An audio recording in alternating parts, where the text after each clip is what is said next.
ಮರದ ಕೊಂಬೆ ಕಡಿದ ವಿಚಾರಕ್ಕೆ ಎರಡು ಗುಂಪುಗಳ ನಡುವೆ ಗಲಾಟೆ ನಡೆದಿರುವಂಥದ್ದು. ಅದು ಕೂಡ ಅನ್ಯ ಕೋಮಿನ ಯುವಕರು ಓರ್ವ ಯುವಕನ ಮೇಲೆ ಹಲ್ಲೆ ನಡೆಸಿರುವಂಥದ್ದು. ಬಿಡಿಸಕ್ಕೋದಂತ ಸುಮಾರು 8-10 ಜನರ ಮೇಲೆ ಕೂಡ ಆ ಗುಂಪು ಹಲ್ಲೆ ಮಾಡಿರುವಂಥದ್ದು. ಈಗ ಹಲ್ಲೆಗೊಳಗಾದಂಥ ರವಿ ನಮ್ಮ ಜೊತೆಗಿದ್ದಾರೆ, ಅವರನ್ನ ಕೇಳೋಣ. ರವಿ ಅವರು ಹೇಳಿ, ಏನಾಯ್ತು ನೆನ್ನೆ, ಯಾಕೆ ನಿಮ್ಮ ಮೇಲೆ ಹಲ್ಲೆ ಮಾಡಿದ್ರು, ಮತ್ತೆ ಜೊತೆಗೆ ನಿಮ್ಮ ಊರವರು ಬಿಡ್ಸಕ್ ಬಂದ್ರು, ಅವ್ರ ಮೇಲೂ ಹಲ್ಲೆ ಮಾಡಿದ್ರು ಅಂತ ಹೇಳ್ತಿದ್ದಾರೆ. ನಿನ್ನೆ ತೋಟಕ್ಕೆ ಹೋಗಿದ್ವಿ ಸರ್. ತೋಟಕ್ಕೆ ಹೋದ ಬರ್ತಾ ಮರದ ಕೊಂಬೆ ಕಡ್ಕೊಂಬಂದು ರೋಡ್ ಸೈಡಲ್ಲಿ ಇದ್ದಿದ್ದು. ಅದಾದಮೇಲೆ ಬಂದರು ಒಂದು 3 ಮುಸ್ಲಿಂ ಹುಡುಗರು. ಬಂದಾದ್ಮೇಲೆ ಕೇಳಿದ್ರು ಏನು ಕಡಿದ್ರು, ಹಂಗೆ ಹಿಂಗಿಂತ ಕೆಟ್ಟಗೊಳ್ಕೊ ಬೈದರು.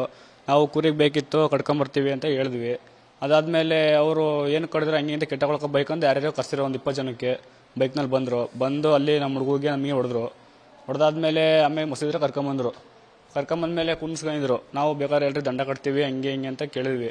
ಅವರು ದೊಡ್ಡ ನಮ್ಮೂರಲ್ಲಿ ಯಾರು ಇರಲಿಲ್ಲ ಸರ್, ಎಲ್ಲ ಹುಡುಗರು ಕೆಲ್ಸಕ್ಕೆ ಹೋಗಿದ್ರು, ಸಣ್ಣ ಹುಡುಗರು ಇದ್ವಿ. ಅದಾದಮೇಲೆ ಹಂಗೆ ಹಿಂಗೆ ಅಂತ ಮಾತಾಡ್ತಾ ನಮ್ಮ ಹುಡುಗರು ಕೇಳಕ್ಕೆ ಬಂದರಿಗೆಲ್ಲ ಹೊಡೆದ್ರು ಸರ್. ಭಾಳ ಬಟ್ ಅವರಿಗೂ ತಲೆ ಗಾಯ ಆಗೈತೆ, ಒಬ್ರಿಗೆ ಕಣ್ಣು ಇದಾಗಿತ್ತೆ. ಆಮೇಲೆ ನಮಗೆ ಹೊಡೆದ್ರು ಸರ್. ಟೈಲ್ಸ್ ಇತ್ತು ಅಲ್ಲಿ ತಗೊಂಡು ಹೊಡೆದ್ರು ಸರ್. ಆಮೇಲೆ ಅದಾದ್ಮೇಲೆ ಸ್ಟೇಷನ್ಗೆ ಬಂದು ಸರ್. ನಾವಿಲ್ಲಿ ಸುಮಾರು ಒಂದು 50-60 ಜನ ಇದ್ರು ಸರ್. ಅವರು ನಾವೊಂದು 6-7 ಜನ ಇದ್ವಿ ಅಷ್ಟೇ ಸರ್. ನೀವೇನು ಅಂದರೆ ಕುರಿ ಕಟ್ಟಕ್ಕೋಸ್ಕರ ಇರ್ತಾರ ಸರ್? ಕುರಿ ಕಟ್ಟೋಕ್ಕೆ ಅಂತ ಸಣ್ಣ ಕೊಂಬೆ ಕಟ್ಕೊಂಡ್ಬಂದಿ ಸರ್, ಅಷ್ಟೇ. ದೊಡ್ಡದು ಮರ ಏನೂ ಕಡ್ದಿಲ್ಲ ಅಷ್ಟೇ ಸರ್. ಏನಂದ್ರು ಮೊದಲೇ ಏನಂದ್ರು? ಮತ್ತೆ ನಿಮಗೆ ಫಸ್ಟಿಗೆ ಬೈದರು, ಹಂಗೆ ಹಿಂಗಿಂತ ಬೈದರು. ಅದಾದ್ಮೇಲೆ ಬೈಬೇಡ್ರಿ, ಹೇಳ್ರಿ ದಂಡ ಕಟ್ತೀವಿ ಬೇಕಾದ್ರೆ ಅಂತ ಹೇಳಿದ್ವಿ ಸರ್. ನಾವು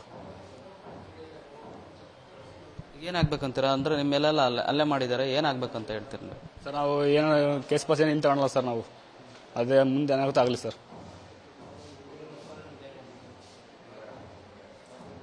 ಅಂದರೆ ಸುಖ ಸುಮ್ಮನೆ ನೀವು ತಪ್ಪಾಯ್ತು ಅಂತ ಕೇಳಿದ್ರು ಕೂಡ ಅಲ್ಲೇ ಮಾಡಿದ್ರಾ? ಸುಖ ಕೇಳಿದ್ರೆ ಸರ್, ಅವರು ಬೇಕು ಅಂತ ಹೊಡೆದ್ರು ಸರ್. ಬೇಕು ಅಂತ ಕೇಳ್ಕೊಂಡು ದಂಡ ಕಟ್ತೀವಿ ಬೇಕಾದ್ರೆ ಅಂತ ಹೇಳ್ರಿ ಸರ್. ನಾವು ತೀರ್ಮಾನ ಮಾಡ್ರಿ ಅಂತ ಸರ್. ಅವ್ರು ಸುಮಾರು ಒಂದು 30-50 ಜನ ಇದ್ರು ಸರ್. ಅವರು ನಾವೊಂದು 6-7 ಜನ ಇದ್ವಿ ಅಷ್ಟೇ ಸರ್. ಹ್ಞೂ ಸರ್, ಬಿಡ್ಸಕ್ಕೆ ಬಂದ್ರ ಮೇಲೆ ಅಲ್ಲೇ ಮಾಡ್ರಿ ಸರ್. ಸಣ್ಣ ಮಕ್ಳ ಮೇಲೆ, ಹೆಂಗಸ್ರ ಮೇಲೆ ಎಲ್ಲರೂ ಹೊಡ್ರಿ ಸರ್, ಎಲ್ಲರಿಗೂ.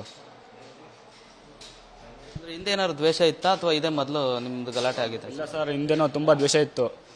ವಾಲ್ಮೀಕಿ ಜಯಂತಿ ಅದೆಲ್ಲ ಮಾಡ್ಬೇಕಾದ್ರೆ, ಆಮೇಲೆ ಗಣಪತಿ ಹಬ್ಬ ಮಾಡ್ಬೇಕಾದ್ರೆ ಸುಮ್ಮನೆ ಸರ್ ಜಗಳ ಮಾಡೋರು. ಅದೆಲ್ಲ ದ್ವೇಷ ಇಟ್ಕೊಂಡೆ ಸರ್ ಈ ಥರ ಆಗಿ ಮಾಡಿರೋದು. ಏನು ಕಾರಣ ಇರ್ಬೋದು ಸರ್ ಈ ಥರ ಅಲ್ಲೇ ಮಾಡೋಕೆ ನಿಮ್ಮ ಮೇಲೆ?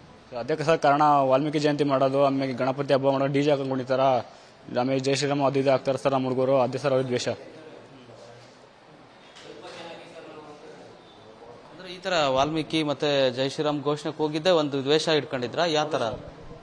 ಅದೇ ದ್ವೇಷದಿಂದ ಸರ್ ಮಾಡಿರೋದು ಅವರು, ಹಳೆ ದ್ವೇಷದಿಂದ.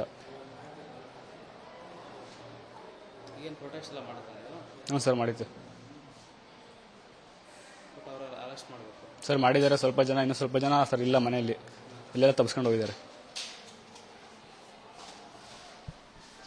ಇದಿಷ್ಟು ಗಾಯಾಳು ರವಿಯವರ ಮಾತಾಗಿರುವಂಥದ್ದು. ಅಂದರೆ ನಮ್ಮ ಮೇಲೆ ದ್ವೇಷ ಇಟ್ಟುಕೊಂಡು ಈ ರೀತಿಯ ಹಲ್ಲೆಯನ್ನು ಮಾಡೋಕ್ಕೂ ಕೂಡ ಮುಂದಾಗಿರುವಂಥದ್ದು. ತಪ್ಪಾಯಿತು ಬಿಡಿ ಅಂದರೂ ಕೂಡ ಬಿಡದೆ ನಮ್ಮ ಮೇಲೆ ಹಲ್ಲೆ ಮಾಡಿದ್ದಾರೆ ಅನ್ನೋ ಒಂದು ಮಾತನ್ನು ಗಾಯಾಳು ರವಿ ಹೇಳ್ತಿದ್ದಾರೆ. ಕ್ಯಾಮರಾ ಪರ್ಸನ್ ಸವನ್ ಜೊತೆ ವೀರೇಶ್ ಹೊಸೂರ್, ವಿಸ್ತಾರ ನ್ಯೂಸ್, ಶಿವಮೊಗ್ಗ. ಅನುಕ್ಷಣದ ಸುದ್ದಿಗಳಿಗಾಗಿ ವಿಸ್ತಾರ ನ್ಯೂಸ್ ಯೂಟ್ಯೂಬ್ ಚಾನೆಲ್ ಸಬ್ಸ್ಕ್ರೈಬ್ ಮಾಡಿ.